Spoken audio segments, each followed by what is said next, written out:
Hello guys, welcome to my little world. Enjoying with sea coffee. సముద్రాన్ని చూస్తూ coffee తాగుతుంది. పక్కనే సోమనాథ్.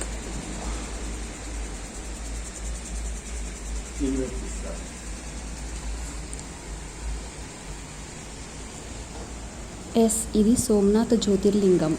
ద్వాదశ జ్యోతిర్లింగాల్లో మొట్టమొదటిది. సౌరాష్ట్రే సోమనాథ్ అని కూడా పిలుస్తారు కదా. ఈ సోమనాథ్ ఆలయం గుజరాత్ రాష్ట్రంలో వేరావల్ పట్టణంలో ఉంది. ఈ వీడియోలో సోమనాథ్ ఆలయం గురించి, అలాగే సోమనాథ్ ఆలయం చుట్టుపక్కల ఉన్న ముఖ్యమైన ప్రదేశాల గురించి మీకు వివరిస్తాను.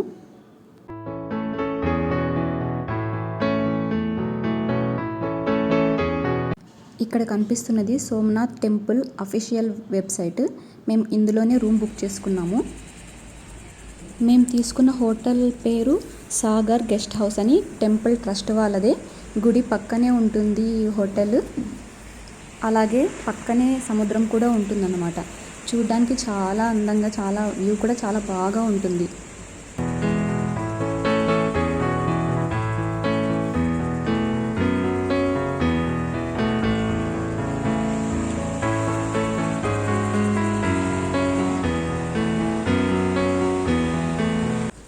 మార్నింగ్ వ్యూ అయితే ఇలా ఉన్నింది.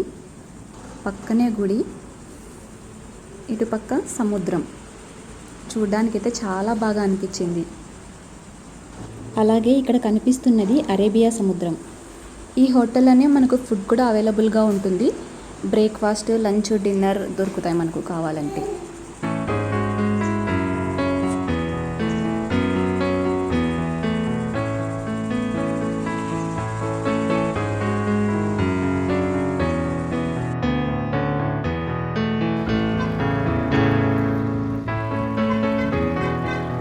ఇక్కడ కనిపిస్తున్నది సోమనాథ్ ఆలయం.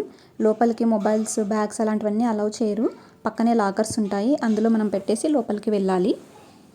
గుడి లోపల చూడ్డానికి చాలా బాగా ఉంటుంది. పక్కనే సముద్రం. ఆ సముద్రం నుంచి వచ్చే అలల శబ్దము, చల్లటి వీచే గాలి శబ్దము చాలా మనసుకి ప్రశాంతంగా అనిపిస్తుంది. ఇక్కడ నైట్ టైము గోపురం మీద లేజర్ షో ఉంటుంది. ఆ షోలో మొత్తం ఈ సోమనాథ్ ఆలయం గురించి మొత్తం వివరిస్తారు. ఇక్కడి స్థల పురాణం ఏంటి అంటే, దక్ష ప్రజాపతి అయిన తన 27 మంది కుమార్తెలను చంద్రునికి ఇచ్చి వివాహం చేస్తాడు. కానీ ఆ చంద్రుడు అందరికన్నా రోహిణిపైనే అభిమానం ఎక్కువగా చూపిస్తూ ఉంటాడు. వారందరూ వెళ్ళి దక్ష ప్రజాపతికి విన్నవించుకుంటారు, ఎక్కువగా రోహిణిపైనే అభిమానం చూపిస్తూ ఉంటాడు అని. అప్పుడు దక్ష ప్రజాపతి కోపోద్రిక్తుడై చంద్రునికి శాపం ఇస్తాడు. అప్పుడు చంద్రుడు శివలింగాన్ని ప్రతిష్ఠించి శివునికి పూజలు చేసి శాప విమోచనం పొందుతాడు. అందుకే దీనిని ప్రభాస తీర్థం అని కూడా అంటారు. ఈ ఆలయాన్ని చంద్రుడు కట్టించాడు. సోముడు అంటే చంద్రుడు కదా, అందుకే దీనిని సోమనాథేశ్వర ఆలయం అని కూడా పిలుస్తారు. ఈ ఆలయంపై గజనీ మహమ్మద్, అల్లావుద్దీన్ ఖిల్జీ, ఔరంగజేబ్ ఇలాంటి చాలామంది రాజులు దండయాత్రలు చేసి ఈ ఆలయాన్ని, ఆలయ సంపదను నాశనం చేశారు. తర్వాత అహల్యాబాయ్ హోల్కర్ అనే ఆమె సోమనాథ్ ఆలయాన్ని పునర్నిర్మించింది. ఇక్కడికి దగ్గరలో జూనాగఢ్ అనే ప్రాంతం ఉంటుంది. అప్పట్లో జూనాగఢ్ రాజు ఈ ప్రాంతాన్ని పాకిస్తాన్లోకి కలుపుతానని చెప్పడంతో మన సర్దార్ వల్లభాయ్ పటేల్ గారు పోరాడి 1950లో ఈ సోమనాథ్ ఆలయ నిర్మాణాన్ని పూర్తి చేశారు. అందుకే ఈ గుడి ఎదురుగా మన సర్దార్ వల్లభాయ్ పటేల్ గారి విగ్రహం అయితే ఉంటుంది, మనం చూడవచ్చు. ఇక్కడి బీచ్లో క్యామెల్, హార్స్ రైడింగ్స్ అయితే ఉన్నాయి. కావాలనుకునే వాళ్ళు ఎంజాయ్ చేయొచ్చు. అలాగే ఇప్పుడు ఉన్న మెయిన్ టెంపుల్కి కుడి పక్కనే వెళ్తే పురాతన సోమనాథ్ ఆలయం ఉంటుంది. దాన్ని అహల్యాబాయ్ నిర్మించారు. ఈ ఆలయాన్ని ఒరిజినల్ సోమనాథ్ ఆలయం అని చెప్తారు. ఇక్కడ మనం శివలింగానికి పూజలు, అభిషేకాలు చేయించవచ్చు. ఇది లోపలికి కొంచెం కిందకు దిగి వెళ్ళాల్సి ఉంటుంది ఈ టెంపుల్. దీన్ని కూడా మీరు ఖచ్చితంగా సందర్శించండి.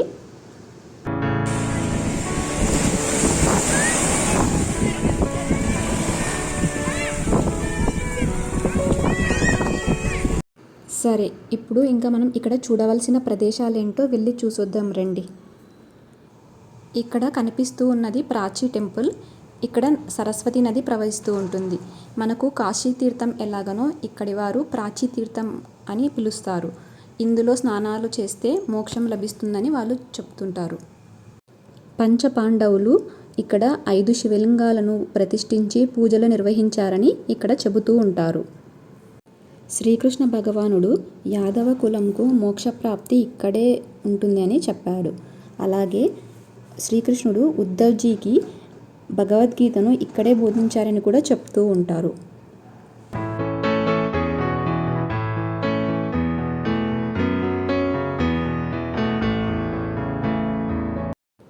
ఇక్కడ ఒక రావి చెట్టు ఉంది. ఆ చెట్టుకి 5 ప్రదక్షిణలు చేసి నీళ్లు పోస్తూ ఉంటారు ఇక్కడికి వచ్చిన భక్తులందరూ.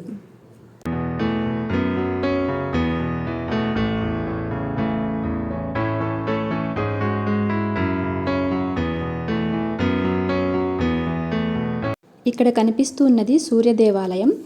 ఇది కొంచెం స్టెప్స్ పైకెక్కి వెళ్ళవలసి ఉంటుంది. ఇది గుజరాత్లోనే అతి పురాతనమైన సూర్య మందిర్ అని పిలుస్తారు. పాండవులు అజ్ఞాతవాసం చేస్తున్నప్పుడు ఇక్కడ సూర్యభగవాన్ని పూజించారు. అలాగే ఇక్కడ సూర్యకుండ అని కూడా ఉంటుంది. దాన్ని కూడా మనం చూడవచ్చు. ఇక్కడ కనిపిస్తూ ఉన్నది కామ్నాథ్ మహాదేవ్ మందిర్. ఇక్కడ శివుడు ఉంటాడు. ఆదిశంకరాచార్యుల వారు వచ్చి ఇక్కడ ధ్యానం చేశారంట. ఆదిశంకరాచార్యుల వారి గుహ అయితే ఉంటుంది. దాన్ని కూడా మనం చూడవచ్చు. ఇదే బాలకా తీర్థం. ఇక్కడే శ్రీకృష్ణుడు చెట్టు కింద విశ్రాంతి తీసుకుంటుండగా దూరం నుంచి వేటగాడు విషం పూసిన బాణాన్ని శ్రీకృష్ణుని కాలికి బొటనవేలికి గురి చూసి వేస్తాడు. ఇక్కడ శ్రీకృష్ణుడు వేటగాడు విగ్రహాలను అయితే చూడవచ్చు. వేటగాడు కూర్చున్న ప్లేస్కి ఎదురుగా శ్రీకృష్ణుడు చెట్టు కింద కూర్చున్న ఆ చెట్టు కాండం అయితే ఇప్పటికీ అలానే ఉంది. మేము వెళ్ళినప్పుడు దాన్ని మొత్తం కవర్ చేశారు. మేమైతే దాన్ని చూడలేదు. మీరు ఎప్పుడైనా వెళ్ళినప్పుడు ఆ చెట్టు కాండాన్ని చూడండి.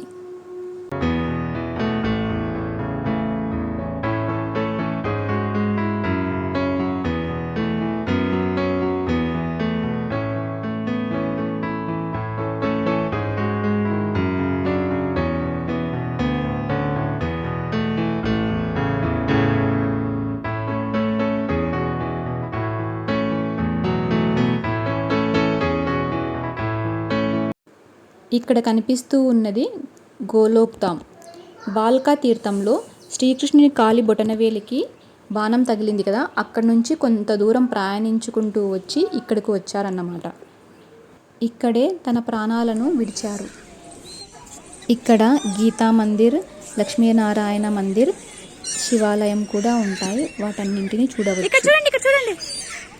అలాగే ఇక్కడ బలరాముని గుహ కూడా ఉంటుంది. ఈ గుహలోనే బలరాముడు ఇక్కడ యోగ సమాధి చెందారు అని చెప్తూ ఉంటారు.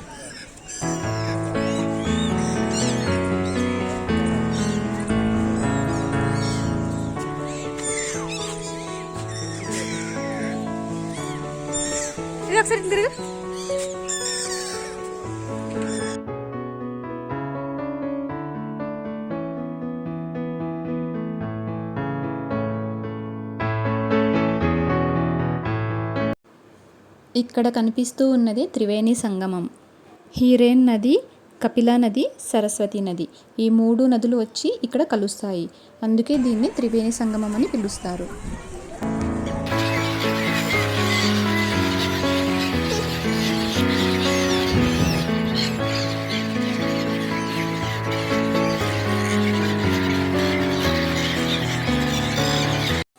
ఇక్కడ కనిపిస్తూ ఉన్నది రామ మందిరం. దీని ఎంట్రన్స్ రాముని బాణం వలె ఉంటుంది.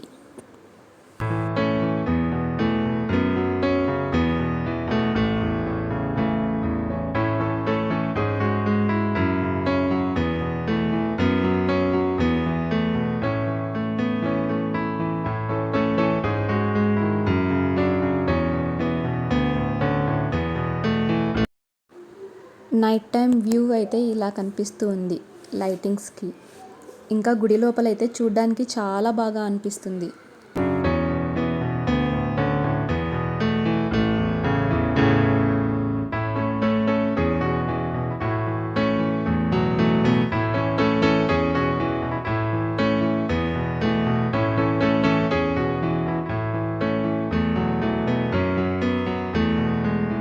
రాత్రి రాత్రి హోటల్కి వచ్చి భోంచేసి ఇక్కడ పక్కన లాన్లో కూర్చున్నాము. పక్కన సముద్రం నుండి వచ్చే అలల శబ్దము, చల్లటి గాలి మనసుకు చాలా హాయిగా అనిపిస్తుంది.